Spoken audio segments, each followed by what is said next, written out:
Hi friends, welcome to my channel. இன்றைக்கி நம்ம சேனலில் ஒரு சூப்பரான ரெசிபி தாங்க. இட்லி, தோசைக்கு, பூரிக்கெல்லாம் கூட இது நல்ல, சப்பாத்தி பூரிக்கு கூட இது நல்லா ஒரு டேஸ்டியாக இருக்கும். சூப்பரான ஒரு ரெசிபிங்க இது. அதே மாதிரி இது 10 நிமிஷத்தில் நம்ம செஞ்சு முடிச்சிடலாம்.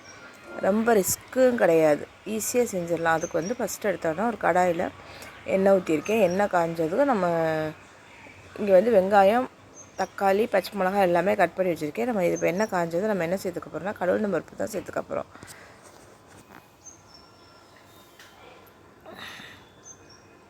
எண்ணெய் கொஞ்சம் நல்லா காஞ்சதுக்கப்புறம் கடுகு போட்டு கடவுள் பருப்பு நல்லா பொரிஞ்சதுக்கப்புறம் நம்ம வெங்காயம் சேர்த்துக்கணும். வெங்காயம் சேர்த்த உடனேயே நம்ம வந்து பச்சை மிளகாய் சேர்க்கக்கூடாது.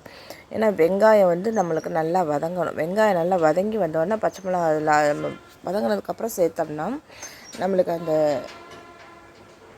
டிஷ்ஷு சாப்பிடும்போது நம்மளுக்கு வந்து அந்த பச்சை மிளகாய் வந்து வாயில் கடிப்படும்போது அது ஒரு டேஸ்ட்டு ஒரு மாதிரி இருக்கும்.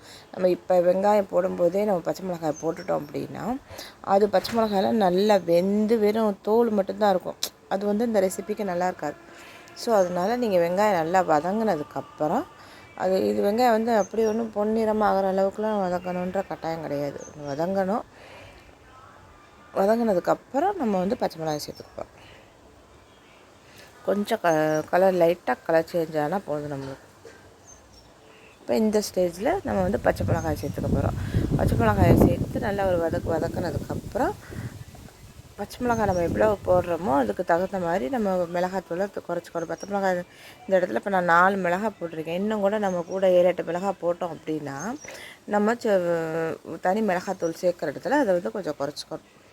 போட்டு வதக்கினதுக்கப்புறம் தக்காளியை நான் கட் பண்ணி போட்டுட்டேன். இப்போ எப்படின்னா வெங்காயம் 4 போட்டால் தக்காளி 6 போடும். அதுதான் அதுக்கு கணக்கு. தக்காளி கொஞ்சம் கூடவே இருக்கணும். இப்போ தக்காளி வதங்கணும். தக்காளி இப்போ வதங்கி வர்றதுக்கு நம்ம எப்பவும் சொல்கிறது தான் கல்லுப்பு போட்டோம் அப்படின்னா இந்த டிஷ்ஷுக்கு தேவையான கல்லுப்பை நம்ம இந்த இடத்துல போட்டுடலாம். அதோட முக்கியமான ஒரு விஷயம் சொல்ல மறந்துட்டேன். ஃபஸ்ட்டு இது நம்ம தாளிக்கிற பாருங்கள்.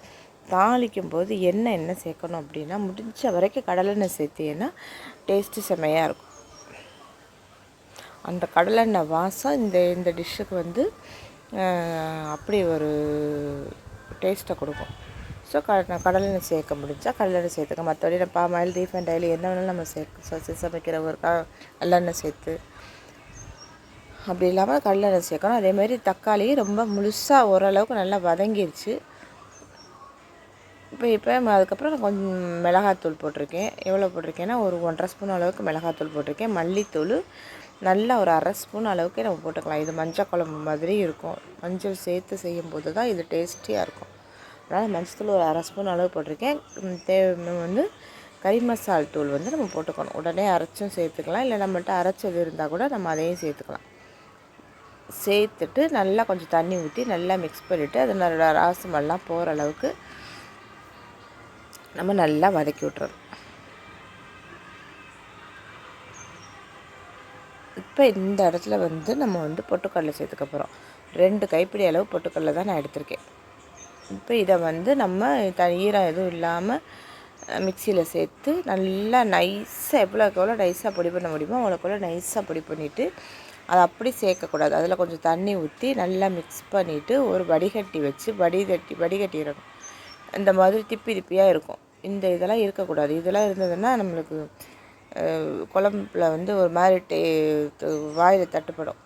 அதேமாதிரி திரியாக தெரிகிற மாதிரி இருக்கும். அந்த மாதிரிலாம் இல்லாத அளவுக்கு நம்ம வடிகட்டிட்டு நல்லா மிக்ஸ் பண்ணிவிட்டு அதுக்கப்புறம் இப்போ நம்ம இவ்வளோ திக்னஸ் இருக்கக்கூடாது. நல்லா தண்ணியாகவே இருந்தால் நல்லாயிருக்கும்.